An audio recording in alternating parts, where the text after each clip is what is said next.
Hi guys, welcome to my YouTube channel. My name is Akash and today my guest is Rahul Roy, who is a filmmaker and directed a film called A Lullaby for Yellow Roses. So do watch the whole video, like the video. So my first question is like what inspired you to become a filmmaker? Like if you could tell your whole journey from your early days, you were interested in storytelling. Um, uh, okay, so I always wanted to tell stories, and I started off my career as a screenwriter. I still write screenplays for other directors or producers, but during COVID, like just before COVID, so we were planning out this film, Man and Wife. I was only appointed as the screenwriter, but about the uncertainty that got imposed during COVID, and people had no clue how to go about it. So the producer backed off, and also the director had no clue what to do with it. So they also kind of backed off. So, but I got so engrossed with the process of writing the script. I was so much invested. So I thought, why not try making a film myself? And then I wrote the script the way I would want to make the film. And I started approaching producers. Then met my producer, Rudrajit Roy, who himself is a filmmaker. And I told him that this much amount is needed for making the film, and he readily agreed, like, let's make the film. But we had to wait until the lockdown was to be lifted. So we shot, I remember the lockdown got lifted by July, and we shot the film in August. And So, yeah, I mean, that's how it started, my filmmaking journey. And then I made another film, A Lullaby for Yellow Roses. That was also a very coincidental incident that happened. So I met my now best friend, like Abdullah Al Kandari. He's from Kuwait. So he came up with a story idea, like how about two people who can be bound by grief. And so we researched, and we explored the theme more, and we kind of finalized it to be the story that is for A Lullaby for Yellow Roses. And then he asked me to direct the film. I wrote the script and directed it for him.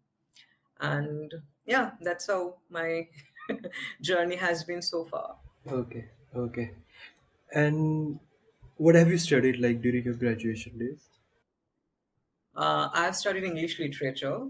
Again, it kind of has infused or encouraged me to become a filmmaker or a storyteller later on.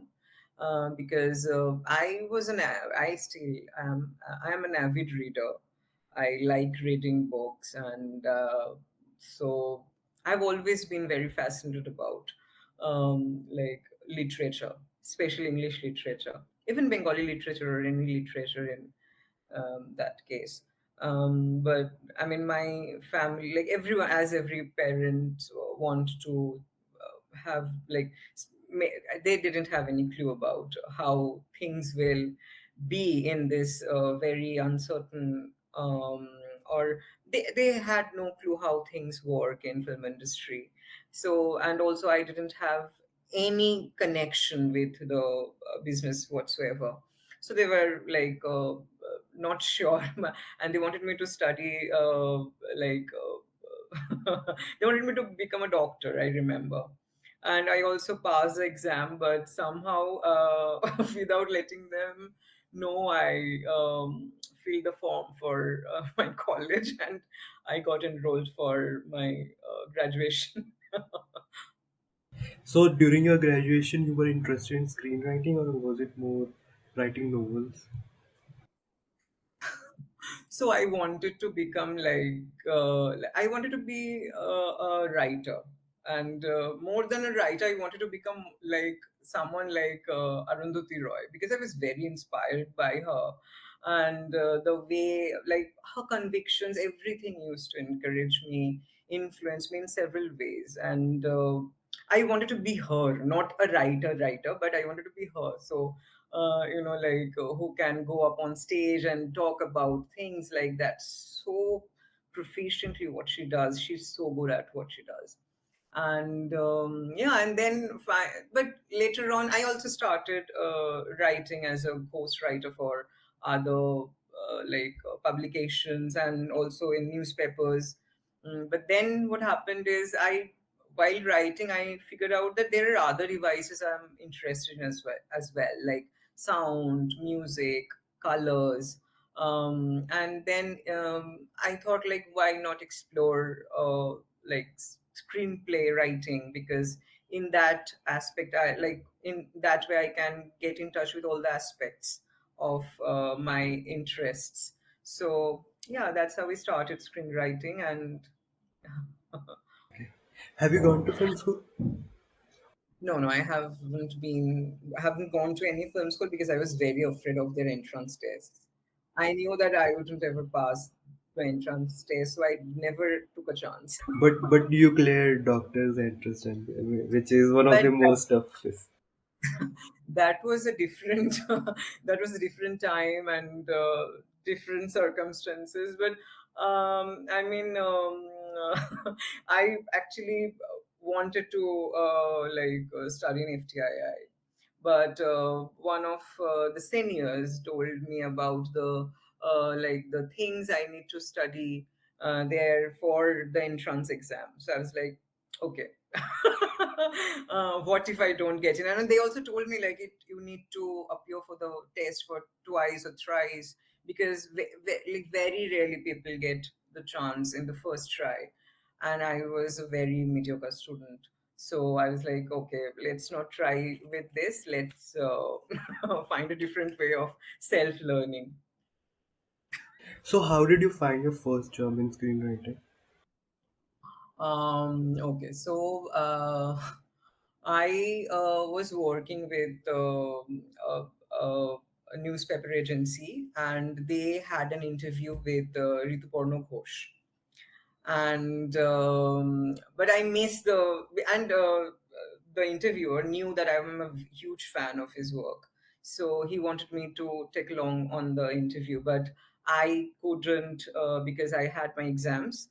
And so later one day I texted him knowing that he would never reply. Like, I have a script, would you like to have a look at it or something? So in Bengali, I said apni, like aap. तो he's like, आप करके बात करोगे तो no, तो मैं reply नहीं दूंगा. And that's how it started. I met him and I made him read my script, and he liked it. And then from there he suggested me some directors to who I can work with, or more than directors, he suggested like his friends who he knew would be able to like mentor me and train me better in the craft. So how the idea for man and wife came for the story? Um, when I was writing it for someone else, it was a different story. It was about a son who comes out to his mother. And but later on, I mean, being genderqueer, I have always found this idea of heteronormative, colonial, white supremacist gender binary to be a like a this template never worked for me. I could never fit into that template. And I thought of exploring gender norms, gender politics. And that's how I came up with the story where Sohan, the main character, on the wedding day, just before the ceremony, comes out to his bride to be that he's a non-binary person. He chooses to wear a Benarasi sari, which is like a traditional bridal wear for Bengali bride, and he chooses to wear that. And also, the film reflects on the conviction that gender has nothing to do with sexuality, and gender has its own spectrum. And every person, I believe it personally, like every person has their own concept of gender, and every person has their own concept of sexuality. For the betterment of understanding, we definitely have an umbrella, like for different sections, so that we can, for example, just for the sake of understanding it in a better manner. But I believe that every person is individualistic in it, in their every approach, not just gender or sexuality. And yeah, that's what. Were you nervous like it's your first time directing? Oh, yeah, I was. But the best thing was that I was working with my friends, and so it. I mean, also during COVID, we all got so detached from each other during the lockdown period. But we kind of, as a group, always kept in touch. Me with my assistant director Debanjan, who's there, and also we became friends with the actors Konkona and Atif during the workshop phase. And then came along Manush Bhattacharya, the DOP of the film, who is one of my dearest friend now. So it all went so organically. I mean, definitely I was very anxious. I even had um second thoughts about it. Like, should I be a director, or should I just be a screenwriter and like give it to some other director to direct it? But then, yeah, I mean, my friends, they all cheered me up, and they were like, "You can do it. Just trust with it. The budget is not much. Even if you fail, we will understand." But then, and they have been very supportive all along. And then I directed the film, and yeah, I mean, it was a learning experience for me. And I mean, and then that, I mean, making Man and Wife kind of prepared me for making A Lullaby Failure Roses later on. As a screenwriter, were you like because you were also part of editing? So did you learn anything, or you were interested in editing earlier? See, while I direct a film, I always try to be intricately integrated with each part of making the film, starting from the pre-production to the end of film. And not just when I say end of film, I don't mean like the post-production. I mean like sending it out to festivals, finding a making liaisons with international producers to come on board as executive producers, so that the film can reach at a better place. And also finding distributors for our film, helping the producer on that manner as well, in that manner as well.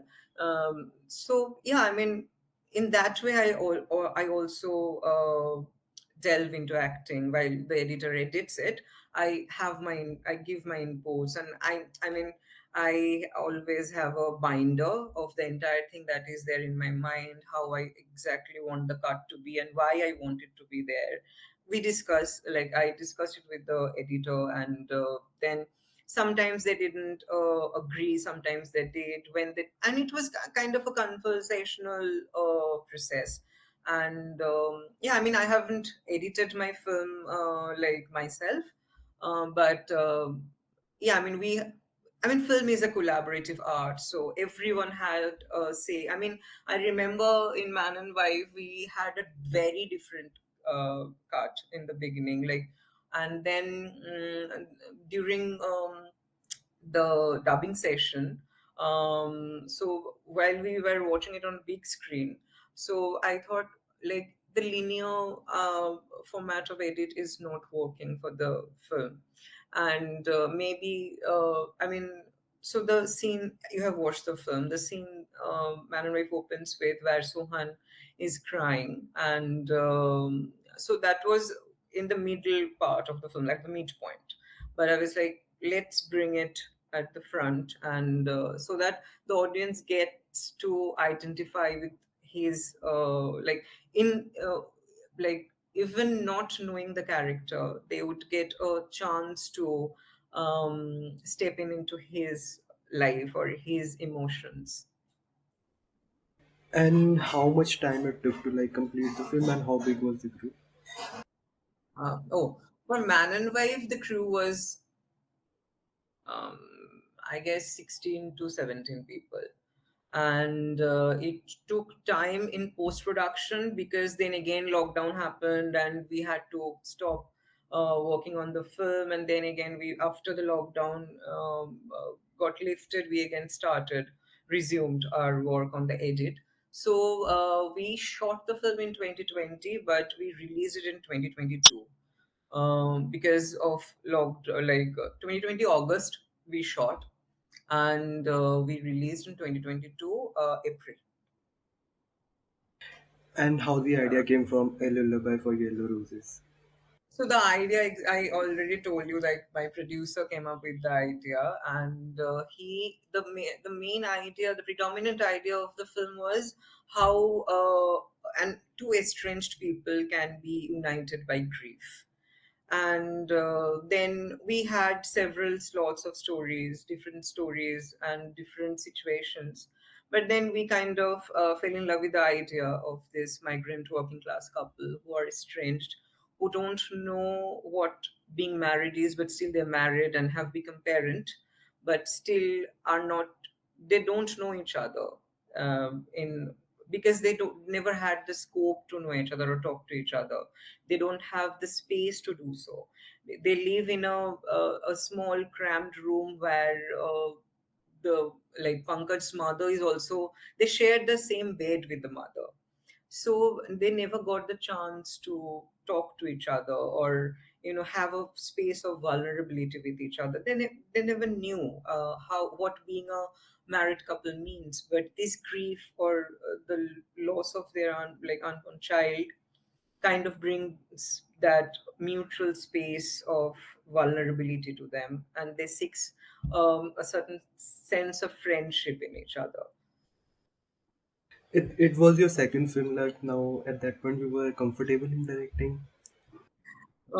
See, I will never be comfortable in anything I do. I am not even comfortable doing this interview because I have huge anxiety issues and I have anxiety on public speaking. So whenever I do an interview of this sort or a podcast, I tell the interviewer beforehand that I will fumble a lot because I have an extreme anxiety issue. But yeah, I mean, and they have, and you are also very kind to bear with me. No, you're doing great. You're doing great. Thank you so much. Like, in your first film, Man and Wife, like, what did you learn from there and you did in this film? Man and Wife, I learned that I mean, okay, I learned many things in many facets. So I what I learned while making the film is that while writing and having the narrative in place, that visibility is an extremely important tool. But a world where visibility isn't enough for a person to be recognized for who they are. I mean, it's always important to put compassion over conviction, even if you don't understand who the person is, or what they're going through. At least you can be kind enough to not judge them. And if you can't do any good to them, just don't like attack them. Yeah. And technically, I would say that I got to know more about the cinema camera angles and which lenses to use where. I mean, I had all those theoretical knowledges, but that was the first time I got acknowledged with it in a practical manner. Like which lenses you works better in a particular situation, or which color palette to choose, because I did the production design myself for the film. We didn't have budget, so I had to learn the color wheel and which color works better with which color, pairs better with which color, and what does that mean symbolically. I mean, in the visual reference. um, so yeah, I mean, Man and Wife has been an entire journey of film school for me. And in independent cinema, you have to wear many hats. And so yeah, I mean, so I and that helped me a lot, because I got to get involved in each department intricately. I got to learn how it that works, not just cinematography or production design, even what I mean. I got to learn about the line production as well. Like, so we shot in like a hotel's 5-star hotel's room, and we booked until 12, and because the next day was again lockdown, and we had to wrap it up within 12, and otherwise, I mean, we won't be able to go out, or the lockdown is there, etc. The entire hullabaloo. And then uh, I remember we shot until 2:30 at night, and I had to go with the line producer to meet the manager and make them understand that why it took more time. So I mean, you get integrated with the fabric of making the film, not just the storytelling part, but also different facets, different aspects of the film. Currently, it's showing in Canal Plus in France. Yeah, A Lullaby for Yellow Roses has been acquired by Canal Plus. Yeah, Great. And it's going to be shown in New York Film Festival. Okay. yeah. New York Indian Film Festival.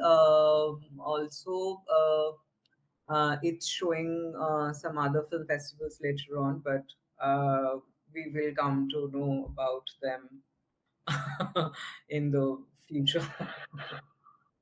Currently, are you doing any other projects right now? Yes, I am developing a short film script since last 1 year, 1.5 years actually. It's about a trans man, an AFAB trans man, being confronted with a life changing truth or life changing situation. And I am planning to shoot the film this year if everything goes well. And if somebody wants to like assist you, how they can approach you? Oh, I have my email ID attached in my Instagram, and I mean, yeah, I'm very much available. You just text me, mail me, and I mean, send you. So many people actually like approach with their resume.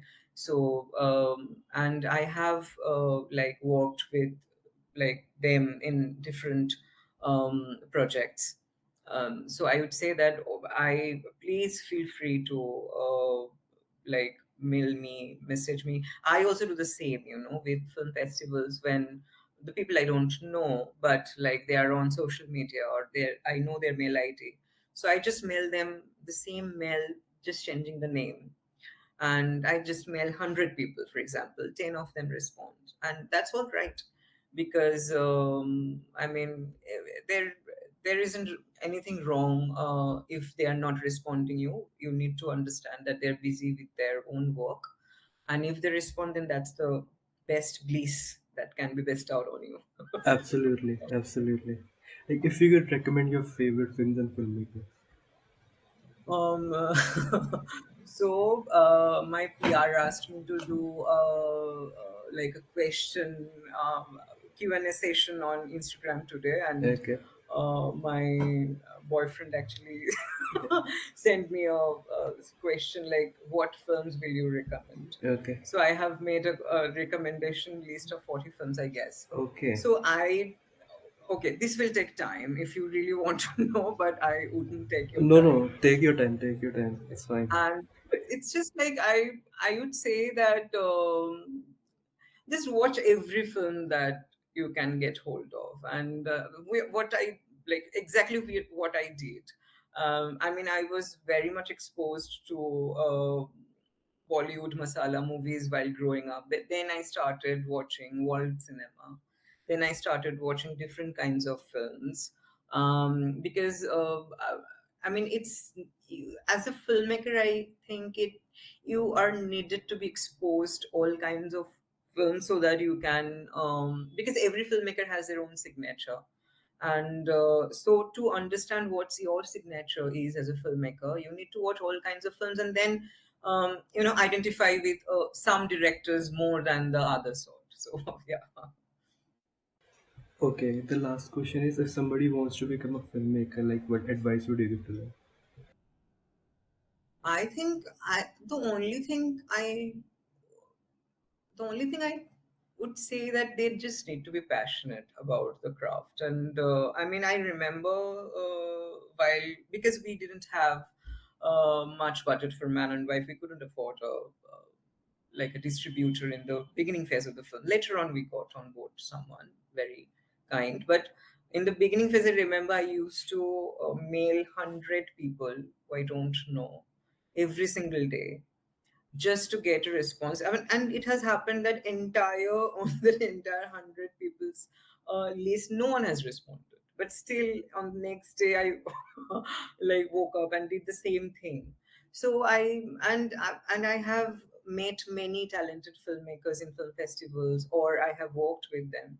The only thing consistent I have seen in them is that they are very much passionate about the story they want to tell, and they are very much passionate about their films, their work, and they would do anything on earth to, put across their words. Yeah, yeah, true.